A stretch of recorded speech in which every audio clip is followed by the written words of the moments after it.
మీకు చేత కాదు, ఈ ప్రభుత్వం వల్ల చేత కాదు, మేము చేయలేమని చెప్తే చాలు మాకు. మీరు చేసుకోండి అని చెప్పేస్తే మొదలు పెట్టేసేస్తాం. ఇప్పుడే మొదలు పెట్టేసేస్తాం. మీరు ఓకే అని చెప్పండి.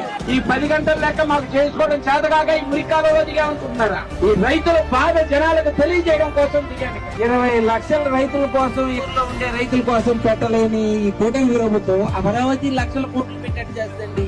వేమూరు నియోజకవర్గంలో బుర్రపడక్క ఉన్నంత కాలం ఆపరేషన్ బుర్రపడక్క ఉంటుందని చెప్పేసి అమరావతి చేసేది.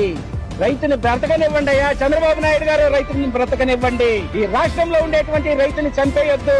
వాళ్ళు బ్రతికితేనే ఈ రాష్ట్రం బాగుంటుంది అని చెప్పేసి చెప్తా ఉన్నా. ఆ వర్క్ మొదలు పెట్టిన దాకా రోడ్డు మీద కూర్చోడానికి సిద్ధంగా ఉన్నామని చెప్పేసి చెప్తున్నాం. డిపార్ట్మెంట్ వస్తుందో లేకపోతే కూటమి ప్రభుత్వం వస్తుందో ఈ కాలువ పూర్తి చేసినాక వాళ్ళు చేస్తారా, మనం చేస్తామా, రోడ్డు మీద తెలుసుకున్నామని చెప్పేసి చెప్తున్నాం. మీరు చేస్తామంటారా, అది కంప్లీట్ గా క్లీన్ చేస్తామంటారా, మాకు అవకాశం ఇస్తారా?